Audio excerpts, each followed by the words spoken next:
As a trained psephologist I can tell you की जे आता सांगितलं जात आहे चॅनलवरून व्हॉट्सॲपवरून की मतदान कमी झालं म्हणजे प्रस्थापितांच्या विरोधात मतदान झालं. 1952-57 पासून आत्तापर्यंत कुठल्याही निवडणुकीत मतदान कमी झाल्यानंतर प्रस्थापित सरकार बदललं आहे असा एकही आकडा दिसत नाही. जेव्हा सरकार बदलायचं असतं तेव्हा मागच्या निवडणुकीपेक्षा जास्त मतदान होतं असा पुरावा माझ्याकडे आहे.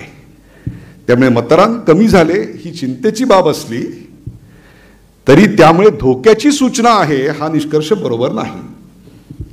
आणि दुसरी गोष्ट 4 जूनला निकाल लागणार नाही.